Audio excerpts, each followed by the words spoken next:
You can have an average face and still walk into a room and make people look twice. Meanwhile, some genetically blessed guy stands in the corner, invisible, because nobody ever taught him how attraction actually works. Here's the problem. Most men think attractiveness is something you're born with. Bone structure, height, jawline. They blame their face for problems that have nothing to do with their face. They scroll through photos of men with sharper jaws and taller frames and quietly decide they're out of the running before the game even begins. But here's what changes everything. Attraction isn't mostly visual, it's psychological. The way people perceive your looks is shaped by signals that have almost nothing to do with your bone structure. And once you understand those signals, you can make average genetics look exceptional.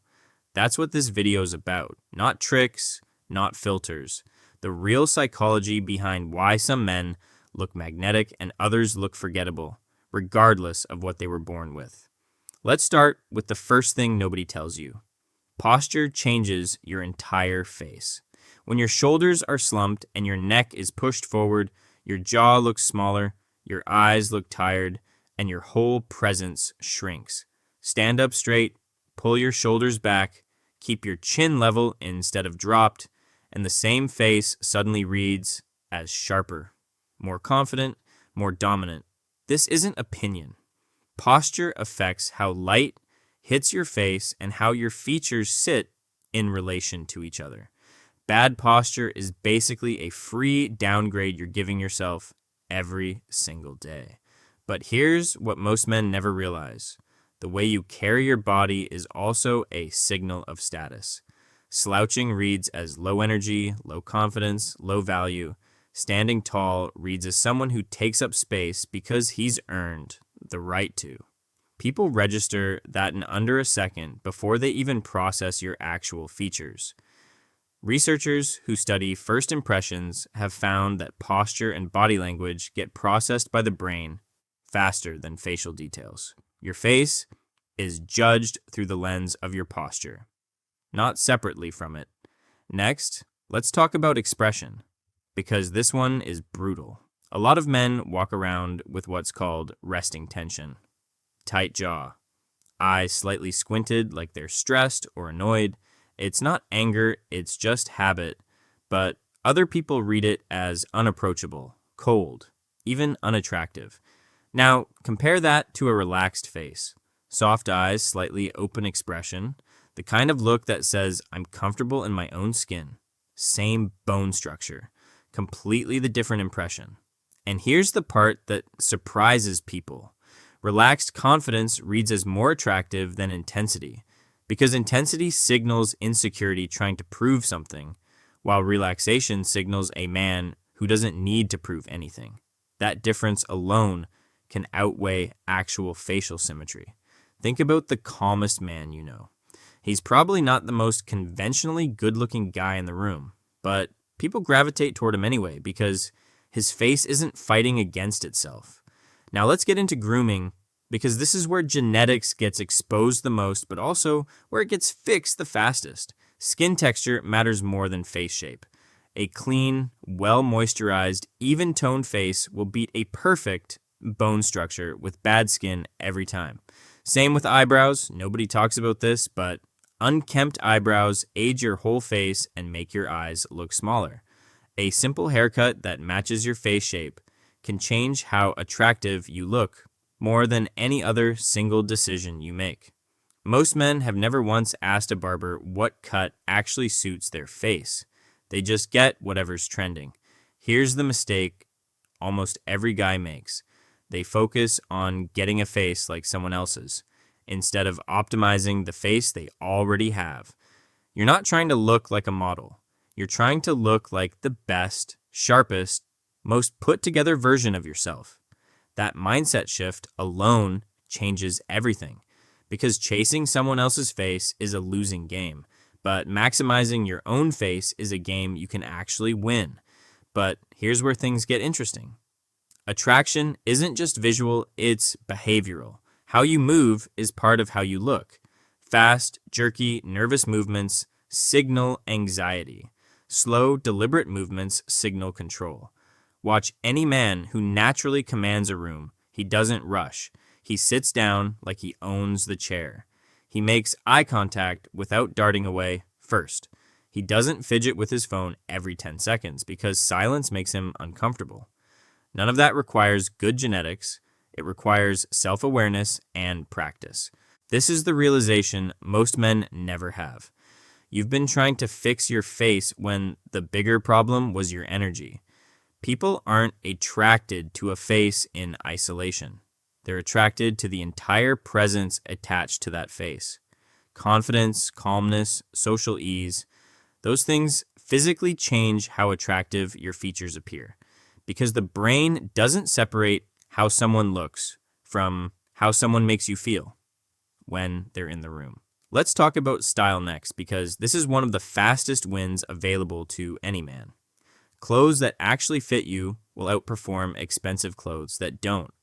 Most men wear sizes that are too big because they think it's comfortable, but oversized clothing hides your frame and makes you look unstructured. Fitted, well-chosen clothing creates the illusion of a sharper, more athletic build, even if your body hasn't changed at all. This is one of the most overlooked attraction levers that has nothing to do with your face. And here's the part people miss. Color, fit, and simplicity beat trends every time. A man in a simple, well-fitted outfit looks more put together than a man wearing 5 trendy pieces that don't match his frame or skin tone.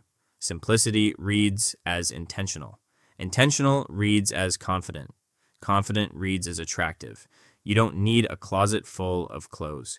You need 3 or 4 outfits that actually fit your body and the discipline to stop buying things just because they're on sale. Now here's the mid-video shift, the part that changes how you think about all of this. Attractiveness isn't a fixed score. It's a perception that shifts in real time based on how you carry yourself, how you speak, how you react under pressure, and how comfortable you are in silence. 2 men with identical faces can be perceived completely differently within 30 seconds of meeting someone purely based on behavior. That means looks aren't the ceiling you thought they were. They're the starting point. What you do after that starting point is where the real transformation happens. This is why some average-looking men date attractive women effortlessly, while some conventionally attractive men struggle constantly. Genetics gave them a baseline. Psychology decided the outcome. You've probably seen this in real life already. The guy who wasn't the best looking in the friend group, but somehow always had a girlfriend. It was never about his face, it was about everything attached to it. Let's talk about eye contact, because this single habit separates confident men from anxious ones instantly.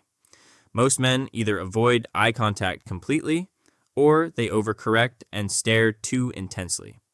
Both read as off. The right amount is relaxed, natural, holding it just long enough to show you're present, then breaking it casually instead of nervously.